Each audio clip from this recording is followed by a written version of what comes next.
Oi, pessoal! O nosso podcast é a resenha do livro Uma Prova do Céu.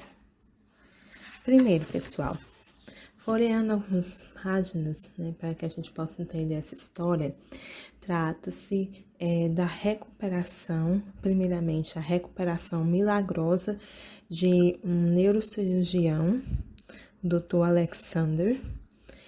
E mais do que a recuperação dele milagrosa diante de um quadro terrível de meningite bacteriana, trata da viagem que ele fez quando passou 7 dias em coma. Então, ele embarca em uma viagem, em uma jornada, em um mundo completamente novo. E mais ainda, ele se vê muito confrontado com as verdades científicas versus as verdades espirituais que ele vai descobrindo ao estar naquele mundo, vamos dizer assim, estranho. Então, só trazendo alguns apontamentos do livro. Então, ele coloca, primeiro ele fala um pouco da vida dele, né? Fala sobre o gosto dele por voar, né, por paraquedismo, vai apresentando a vida dele enquanto pessoal, familiar, casado, com filhos, a vida dele como neurocirurgião. Então, ele vai trazendo esses apontamentos iniciais, fazendo essa apresentação enquanto sujeito, né? E ele fala especialmente no começo do prólogo, dessa parte, ao mesmo tempo que ele vai falando sobre a sua vida dele, ele vai falando como ele construiu esse caminho com a ciência, né, com a medicina, com a como um neurocirurgião. Então, ele vai também traçando vamos dizer assim, esse caminhar dele. E, para finalizar essa parte do prólogo, ele fala, né, que sempre se dedicou a utilizar de métodos científicos ou ferramentas científicas com a pretensão de ajudar as pessoas. Mas após essa experiência espiritual que ele teve, ele viu que com essa experiência, com o que ele vivenciou, ele também poderia ajudar as pessoas de uma certa forma.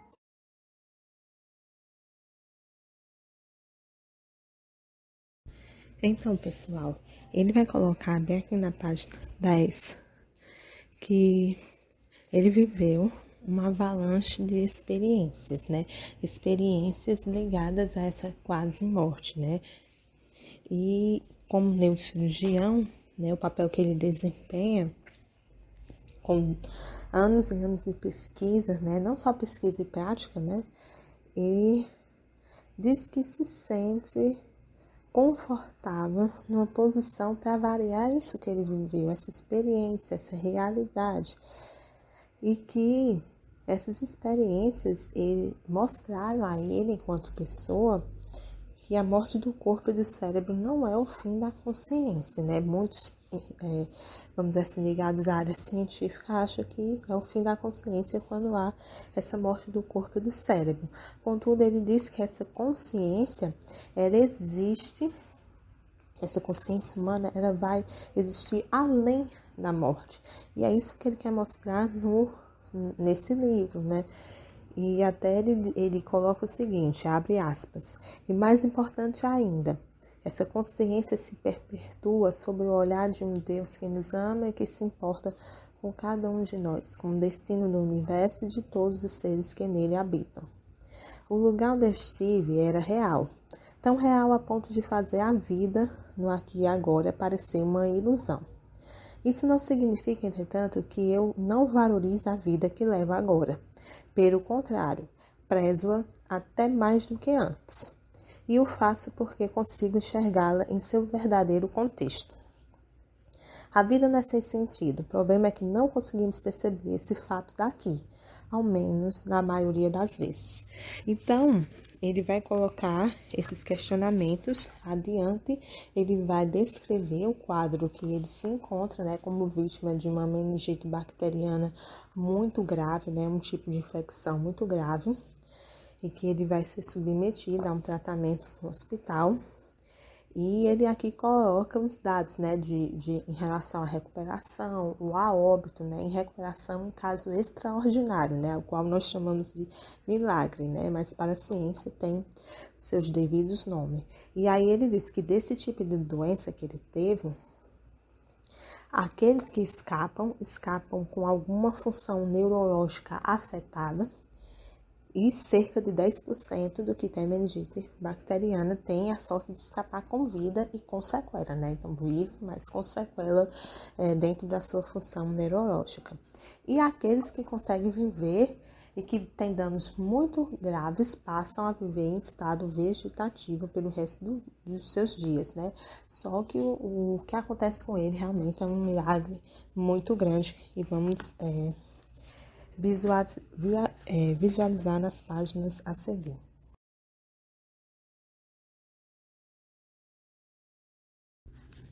Aqui no livro é uma descrição do momento que ele chega no hospital, né? E quando ele chega no hospital, transitando em estado de consciência e inconsciência, ele diz as seguintes palavras: Deus me ajude. E no livro ele diz que essas foram as últimas palavras que ele conseguiu falar. E depois disso, ocorreu 7 dias de coma intensivo.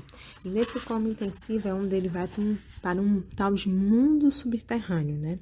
Que é o título do capítulo 5.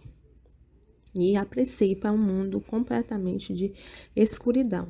Mas é uma escuridão, entre aspas, visível, como ele próprio descreve, que é uma situação de você estar submerso na lama, mas ainda assim você pode ver através dessa lama.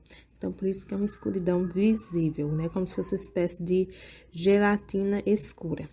Contudo, essa sensação é muito sufocante, né? Você tem consciência, mas ele diz que nesse primeiro despertar, nesse mundo subterrâneo, ele tinha consciência, mas essa consciência dele não tinha memória e identidade, né? E que havia sons, né? Sons profundos e ritmados, e realmente que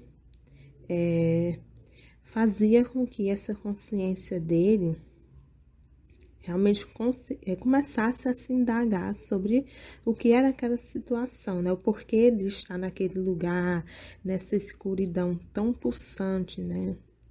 E aí, ele disse que enquanto estava naquele lugar, ele não poderia ser descrito como ser humano, como, enfim, uma alma, o que é, que a gente tem conhecimento.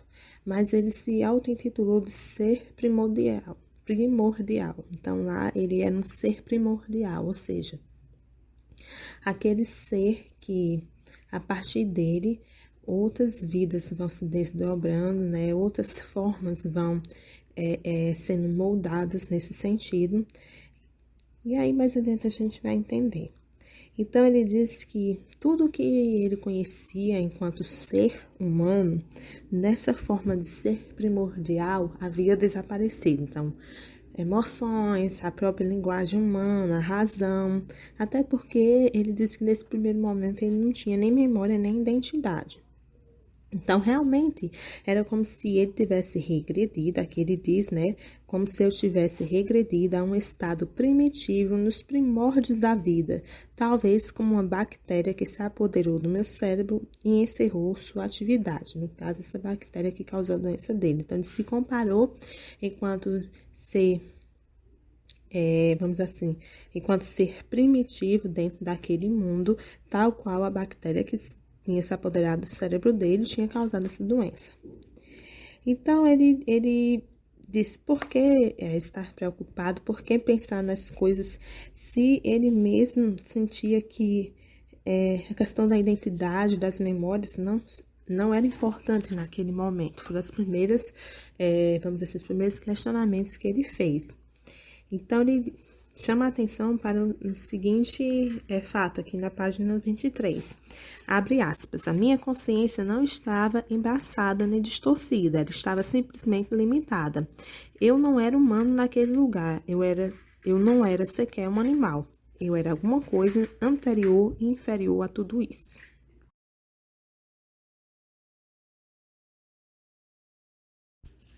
Então, pessoal, nessa citação que ele diz que não era nem humano naquele lugar, nem animal, era uma coisa anterior e inferior a tudo isso, vamos dizer que ele era um ser, esse mesmo ser que ele se auto-intitula, né, de ser primordial, em busca de evolução, em busca de assumir novos papéis dentro dessa evolução espiritual, por assim dizer, né? Então, aqui ele vai trazendo esses apontamentos. Contudo, ele vai pensando na questão de quem realmente ele é, né? Quem realmente ele é. Ele vai trazendo, durante o livro, ele vai trazendo, ao mesmo tempo que ele está vivenciando experiências nesse lugar do abismo, ele traz as experiências de vida dele, né? Ao longo do tempo, essas experiências de vida, a experiência de uma visão científica, a experiência dentro da família. Então, ele vai trazendo essas memórias, por assim dizer, e vai intercalando com o que ele está vivenciando naquele específico e intrigante lugar. E a partir disso, conforme ele vai passando o tempo, ele vai começando a fazer outros questionamentos, né? Então, ele vai tendo acesso, contato com outros tipos de seres, outros tipos de mensagens. E a primeira mensagem que chega depois de grandes momentos, assim, vamos dizer assim, de conflito que está ali entre ele tentar se lembrar de quem ele era, do que ele era, por que estava ali, a mensagem que chega é: você é amado e valorizado imensamente para sempre, e que não há nada a temer. Contudo, essa mensagem não é numa linguagem humana, né, na linguagem tal qual nós conhecemos. É dentro daquela linguagem, naquele específico lugar no qual ele tem consciência do que realmente significa essa mensagem. E ele diz até na página 29. A mensagem me proporcionou uma imensa sensação de alívio. Era como se eu tivesse passado a conhecer as regras de um jogo que eu havia jogado a vida inteira sem nunca ter compreendido na forma do todo. Então, aqui, pessoal, já capta essa mensagem desse mundo. E aí, no capítulo 9, ele, que é intitulado Um Núcleo, ele traz, né, algumas indagações sobre o que seriam esses seres superiores que dentro daquele espaço estavam tentando uma forma de comunicação com eles, seres superiores, seres evoluídos e etc.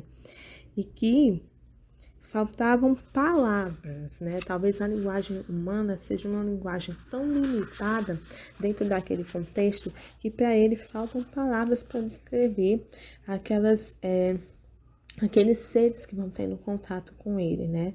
E aí ele diz que ele continua avançando naquele vazio, né? Escuro e infinito. Ele ainda está naquela escuridão tal qual a lama, né? Que você consegue, mesmo assim, conseguiria, entre aspas, enxergar algo. Mas ele diz que, de repente, perde não a sensação de medo. A sensação de medo é porque nós definimos por conhecer. Mas lá, como não tem essa questão de uma sensação, né, de uma emoção a princípio, então ele vai avançando para descobrir o que é. E ao mesmo tempo, aí é onde mora a transformação, aquilo que era escuro, de repente começa a ser iluminado nesse sentido. E ele sente essa luz perto dele, né? E a partir daí é que ele diz também ouvir canções dos seres superiores, né? Que estavam ali dentro daquele núcleo, como se remetesse ao próprio útero, por assim dizer. E ele, enquanto ser primordial, flutua dentro daquele útero, né? Daquele imenso núcleo. E ele faz essa comparação, né? De que sente-se como se estivesse flutuando dentro de um útero, como se fosse um feto. Entre aspas, neste caso, a mãe era Deus, o Criador, a fonte, ou qualquer nome que se queira dar para o ser dos seres que é responsável pela existência do universo e tudo que há nele. Este ser estava tão perto que parecia não haver distância alguma entre ele e mim. Porém, eu podia sentir sua infinita vastidão e perceber o tamanho de minha insignificância diante de tanta grandeza. De agora em diante, usarei Om para me referir a Deus, pois esse era o som que eu lembrava ter ouvido, associado àquele ser onisciente, onipresente e incondicionalmente amoroso.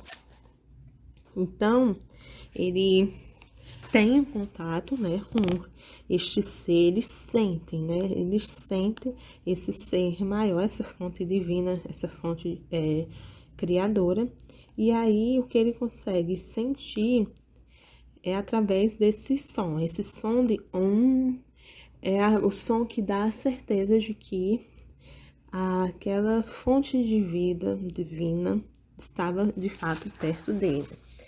E aí ele diz que por meio daquele, vamos dizer assim, daquela sensação de estar dentro de um útero e em contato com o ser primordial, né, que está ali naquela função de cuidar, de zelar, ele diz que naquele espaço, naquele momento, ele percebeu que aquela fonte de vida disse a ele o seguinte, que não existe apenas um universo, mas muitos, na verdade, mais do que ele poderia conceber, e que o amor está no centro de todos eles. Então, ele traz essas frases. E que ele viu a abundância da vida nos incontáveis universos, incluindo alguns cuja inteligência estava muito além da nossa própria inteligência. Então, ele vai aqui descrevendo, né, que é como se, imagine que você está parado e fecha os olhos e é transportado para um lugar que lhe dá acesso a várias imagens. E essas imagens, vamos dizer assim, foram as imagens que ele foi vendo de outros universos, de outros seres, de outras inteligências, né? E ele foi vendo o quão grande é o universo, os universos, e o quão grande e imenso é a vida, a inteligência, o amor, nesse sentido.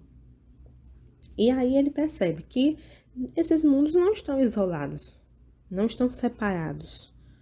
Se eles fazem parte, aí ele coloca, né? Se eles fazem parte da mesma realidade divina, a qual ele faz parte, a qual o nosso planeta faz parte, isso significa dizer que esses outros mundos também não estão separados totalmente do nosso.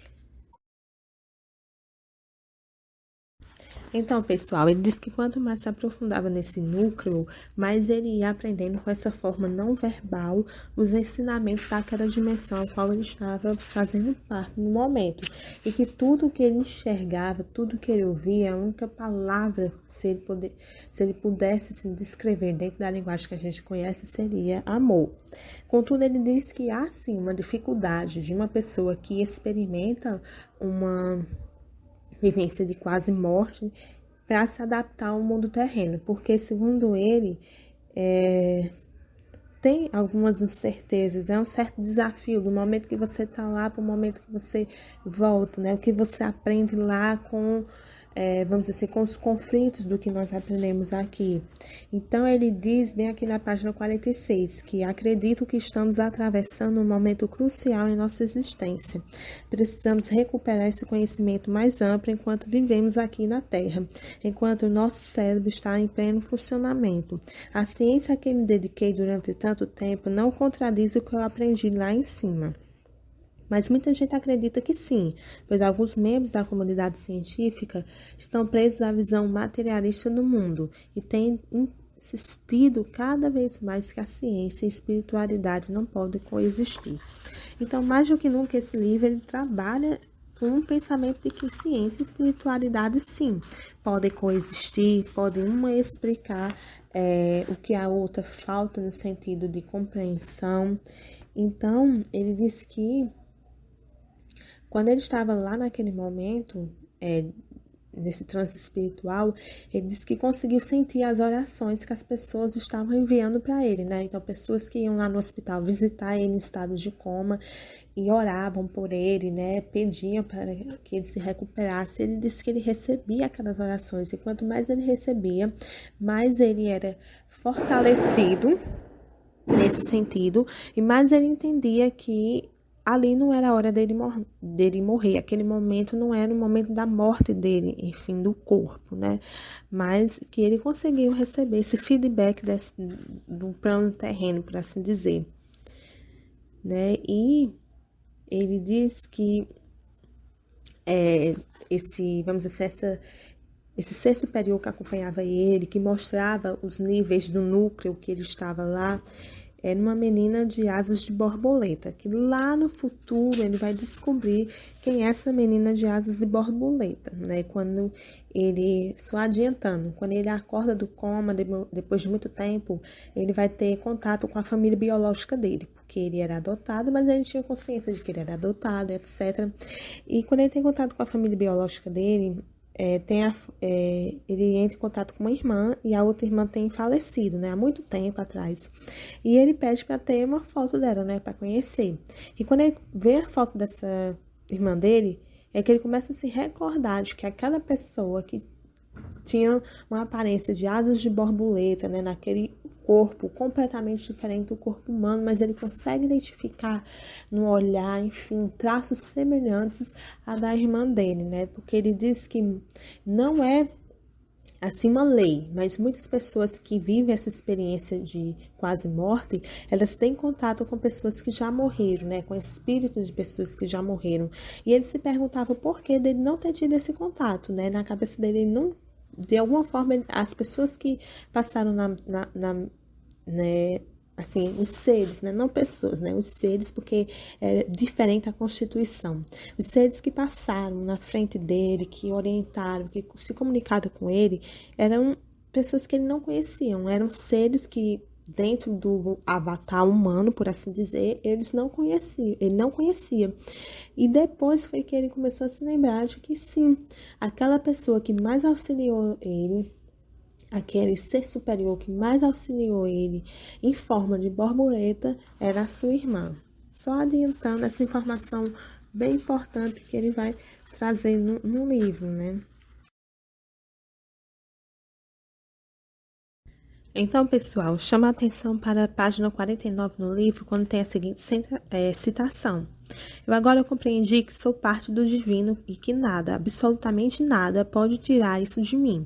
A suspeita, falsa, de que estamos separados de Deus é a raiz de todas as formas de ansiedade no universo. E a cura para isso é que eu comecei a receber no portal e depois no núcleo a certeza de que nada é capaz de nos separar do amor de Deus. Então, são diferentes níveis de lugares que ele vai e diferentes mensagens que vão aliviando aquele ser primordial naquele lugar.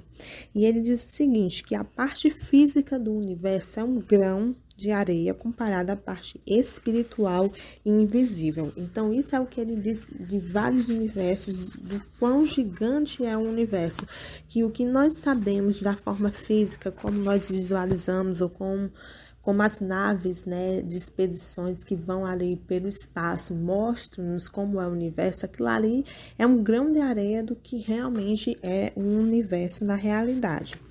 E aí ele diz que o conflito acontece para ele quando realmente ele sai do coma, quando ele volta para a realidade, o conflito de entender que tudo aquilo ali que ele vivenciou enquanto cientista, né, muitas coisas que ele ouvia de pessoas dizendo, eu me encontrei com fulano em alguma experiência de quase morte, de um coma, enfim, de uma situação desse tipo, e coisa que ele duvidava, não, isso não é verdade. Isso não pode acontecer. Sempre ele tinha uma desculpa científica para aquilo. E quando ele desperta, ele diz, nossa, eu vivenciei aquilo que os meus pacientes muitas vezes diziam e eu não acreditava, né? Então, ele via com mais clareza conforme ele foi despertando do coma após 7 dias e despertando com consciência, embora que com alguns, vamos dizer, pela questão de medicamento e pela questão de ficar muito tempo dormindo, então ele às vezes conversava coisas que não tinham sentido, né? Ele vai explicando alguns casos que acontecem do coma, né? Até que o corpo está tendo consciência de tudo, mas ele olhava, ele sabia quem era a esposa, sabia quem eram os filhos, sabia quem eram as pessoas que estavam ali ao redor dele, então só em ele ter retornar à consciência sem trauma neurológico, né, se mexendo, né, claro que tinha que estar sempre observado, mas realmente foi um milagre esse retorno dele do coma, né, e ele disse que quanto mais o raciocínio lógico dele retornava, mais via com clareza que o que ele tinha aprendido durante décadas de estudo e prática médica conflitava radicalmente com o que ele viveu naqueles dias, e mais ele tinha certeza de que a mente e a personalidade, essa personalidade pode ser chamada de alma, espírito, enfim, continuam a existir depois da morte, e que ele precisava contar essa história para todo mundo, né? Então, quando ele tem começar a estudar sobre essas experiências de quase morte, depois que ele se recupera, enfim, ele começa a ler muito sobre essas experiências de quase morte, vai procurar nas literaturas, enfim, como que essas experiências, o que outras pessoas, pesquisadores, enfim, começam a relatar sobre essas experiências de quase morte e tentando identificar com aquela que ele viveu, né? Então, pessoal, ele traz essa seguinte informação na página 78. Apesar desse fenômeno ser tão antigo quanto a humanidade, o termo experiência de quase morte só se tornou amplamente conhecido há poucos anos. Nos anos 1960, foram desenvolvidas novas técnicas que permitiram aos médicos ressuscitar pacientes que sofreram parada cardíaca. Pessoas que em outros tempos teriam morrido podiam agora ser trazidas de volta à vida. Sem saber, esses médicos estavam, por meio de seus esforços de resgate, produzindo uma espécie de viajantes extraterrenos, pessoas que enxergaram o que se esconde além do véu e voltaram para contar a história. Hoje, elas são milhões. Depois, em 1975, um estudante de medicina chamada Raymond Moody publicou um livro intitulado A Vida Depois da Vida. Com esse livro, a era moderna da experiência de quase morte havia nascido. Fecha aspas. Então, aqui ele traz essa importante informação na página 78. Então, pessoal, dando continuidade na página 86, nós temos a seguinte citação. Nosso ser espiritual eterno é mais verdadeiro do que qualquer coisa que possamos perceber no domínio físico e tem uma conexão direta com o infinito amor do Criador. O que ele está querendo dizer nessa citação? Muitas religiosidades, espiritualidades, elas acabam separando o homem do divino. E hoje em dia a gente vê nascer, ou renascer, movimentos que resgatam, sim, essa ligação com o divino. E isso é importante, né? Ele diz que nós somos parte do Criador, no sentido que nós temos uma ligação com Ele. Não que a gente tenha o mesmo poder, enfim, mas que a gente tem uma ligação com esse Criador. Somos parte oriunda desse Criador de uma forma direta. E aqui ele traz até essa importante citação sobre a questão da religião. Por fim compreendido que se trata a religião, ou pelo menos o que ela deveria ser. Agora, eu não apenas acreditava em Deus, eu conhecia Deus. Então, nessa experiência que ele teve no núcleo, ele disse que teve contato com o Om. Om seria um dos sons que o universo teria vibrado ao ser autocriado, segundo o conhecimento da cultura e da religiosidade hinduísta, né, que o universo, nessa explosão de autocriação, teria vibrado esse e assim ele utiliza esse som para representar o nome do Criador que estava naquele núcleo e aquela entidade a qual ele teve contato, estabeleceu contato. Por isso que ele afirma que realmente somos parte de um ser divino, diretamente em conexão com nosso corpo, por assim dizer. Então, mais adiante, pessoal, já nas partes destinadas à quase finalização desse livro, ele vai tratar da questão da consciência. Como neurocirurgião, né, ele trabalhou por muitos anos com essa questão da consciência e pacientes que sofriam de males que interferiam nessa questão da consciência. E assim ele traz essa citação, que eu acho importantíssimo a reprodução dela completa, na página 88. A consciência pode ser o maior mistério da ciência ou uma coisa insignificante, dependendo de com quem você conversa. O que mais me surpreende é um número elevado de cientistas que pensam da segunda forma. Para muitos deles, talvez a maioria, a consciência não é um assunto digno da preocupação, porque ela é apenas um subproduto do processo cerebral. Muitos cientistas vão além. Afirmam que a consciência não é somente um fenômeno secundário, mas que nem é real, ou seja, ele aqui está querendo dizer, né, estabelecendo dentro da ciência o que é que a ciência postula, o que é que esses seus estudiosos postulam sobre a questão da consciência, né? E ele traz aqui, não evidências, mas apontamentos que, dentro desses estudos desses cientistas, eles chegam a cogitar que a consciência não é nem real. Dando continuidade. Entretanto, muitos expoentes da neurociência, da consciência e da filosofia da mente discordam disso. Nas últimas décadas, eles vieram a reconhecer o difícil problema da consciência.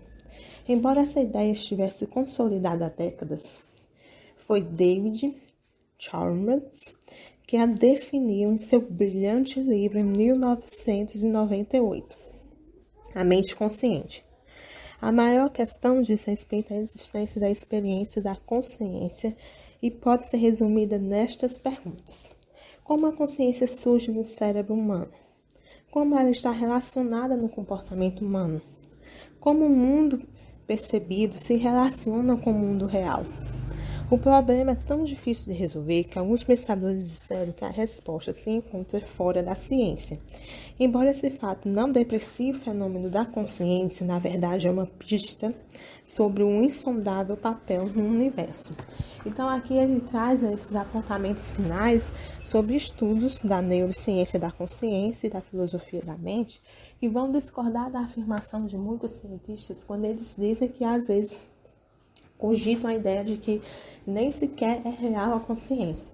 Então ele vai apontar que muitas vezes não é na ciência que você vai encontrar respostas sobre o que é essa consciência, e sim em outras instâncias de conhecimento que estão ali também para trabalhar junto com a ciência nessa busca, né?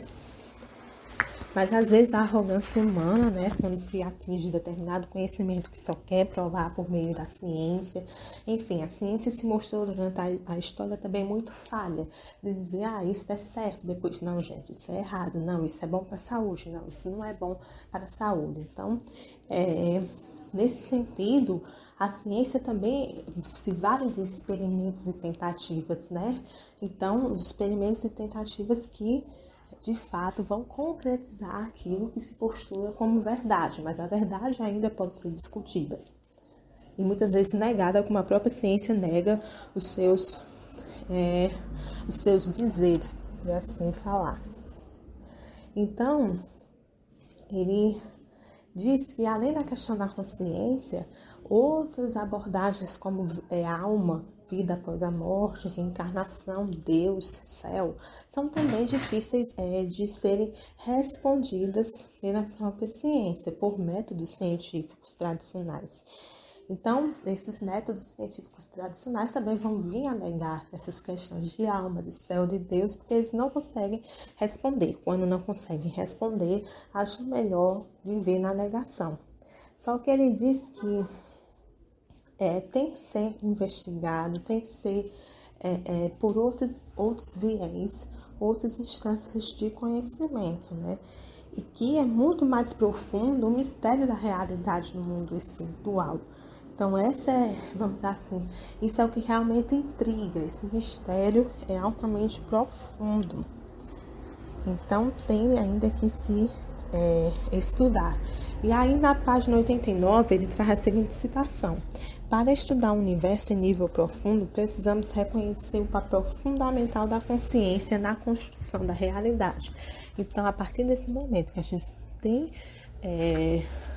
o discernimento de qual seria o papel da consciência nessa constituição, nessa reconstrução, nessa remodelação da realidade, aí sim nós vamos ter capacidade de entender o universo e os universos que estão ali direcionados. E aí, pessoal, sobre essa questão do universo, na página 91, ele diz o seguinte, resumindo assim o que ele trabalha no livro, nessa parte sobre o universo. Ele diz que o universo é tão bem construído que para entender verdadeiramente tantos os níveis e as dimensões que esse universo possui, é preciso você se tornar parte desta dimensão. É que nem uma pesquisa. Muitas vezes, para você entender, adentrar de cabeça em uma determinada pesquisa, você tem que fazer leituras, você tem que começar a conhecer aquilo que você fala. Então, é justamente isso. Dando continuidade. É preciso estar disposto a se identificar com aquela parte do universo que você já possui, mas da qual talvez não esteja consciente. O universo não tem princípio nem fim, e Deus está inteiramente presente em cada partícula que o compõe. Quando as pessoas falam sobre Deus e sobre os níveis espirituais mais elevados, sempre tentam trazê-lo para o nosso nível, em vez de expandir nossa percepção para o nível deles.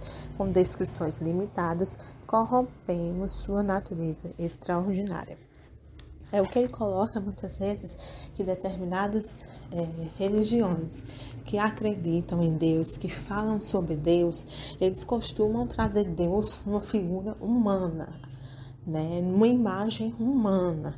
E quando você traz uma imagem humana, quando você assemelha o Criador à criatura, você limita, porque o ser humano ele é imperfeito, ele é um ser dual, né? Ele é um ser que precisa ser trabalhado, que está em evolução. Então, quando você iguala a divindade a um estado de humano, você realmente limita essa divindade. É isso que ele está querendo dizer.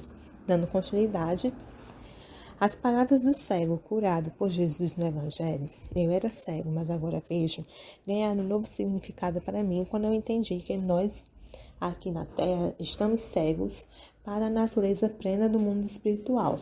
Principalmente pessoas como eu havia sido, que acreditavam que a matéria é verdadeira, é a verdade máxima, e que tudo mais, o pensamento, a consciência, as ideias, as emoções, o espírito, é apenas uma consequência da matéria.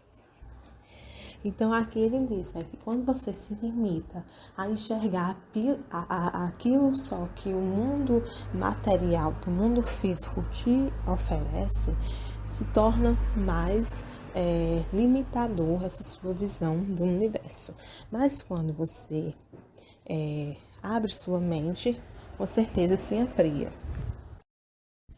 Então, aqui, pessoal, trazendo as discussões finais, ele vai dizer assim, na página 91, não importa quais sejam nossas lutas e nossos sofrimentos, eles não podem atingir os seres eternos que realmente somos. Né? Então, ele coloca essa situação que eu achei bem interessante, tá certo? Dando continuidade, ele vai falar sobre a questão da consciência. E ele diz com essa experiência que percebeu que a consciência, ela é individual, mas ao mesmo tempo ela é unificada com esse universo, né? Do qual ele foi transportado em parte para esse universo, nessa viagem além do corpo que ele teve, né? Então, ele rompeu com esse eu individual e o próprio ambiente e mergulhou e se tornou um só com esse universo gigantesco e múltiplo. E aqui ele diz o seguinte, ele traz na página 92, não uma ressalva, mas para que fique bem claro para o leitor. Nunca ouvi a voz de ou seja, Deus, diretamente, nem vi sua face. Era como se ele falasse comigo por meio de pensamentos que eram como ondas fluindo através de mim. O que é que ele está querendo dizer? Imagine que você está com os olhos fechados, mas os ouvidos atentos. E alguém fala com você. Você consegue identificar essa voz, consegue identificar essa linguagem. Contudo, você não sabe quem falou com você, porque você estava com os olhos fechados.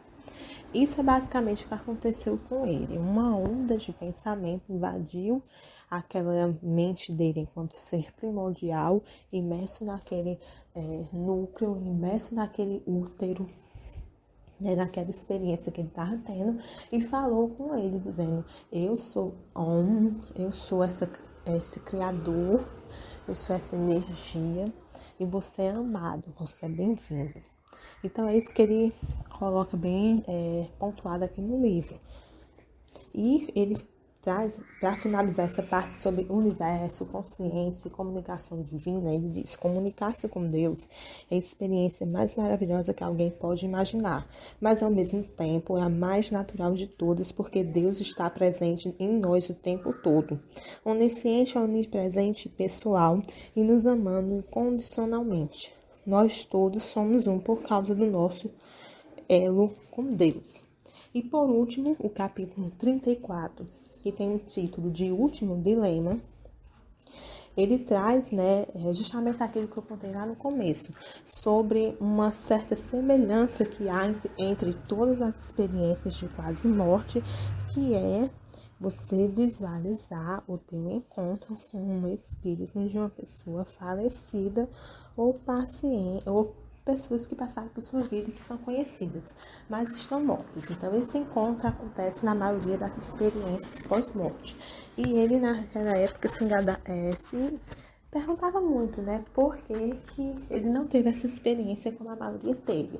Até que ele descobriu, como eu contei para vocês, que o espírito da borboleta que o guiava era o espírito da sua irmã falecida. Então, vamos aqui mais adiante para finalizarmos a discussão sobre esse livro incrível, que eu recomendo a leitura completa, porque aqui é uma resenha. Aqui eu destaco o que eu achei de interessante, mas você que vai ler vai dar destaque a outras mensagens. Então, ele diz o seguinte, finalizando todas essas discussões, lá na página 98. A minha jornada não foi só sobre o amor, mas foi também sobre quem somos, sobre como estamos todos conectados e sobre o sentido da existência. Aprendi quem eu era quando estive lá, e ao voltar descobri que os últimos elos perdidos sobre quem eu era foram encontrados. Você é amado. Estas eram as palavras que eu precisava ouvir quase como órfão, como uma criança que fora abandonada.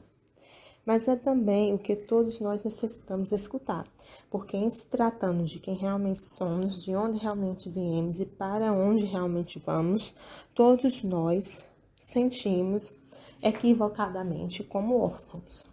Sem recuperar a memória de nossa ampla conexão e amor incondicional do Criador, sempre nos sentiremos perdidos nesta terra. Então, essa é a mensagem final do livro.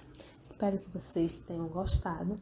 Sugestões sobre leituras direcionadas ao tema apresentado nesse livro, por favor, envie um e-mail para o que está descrito neste vídeo, tá certo?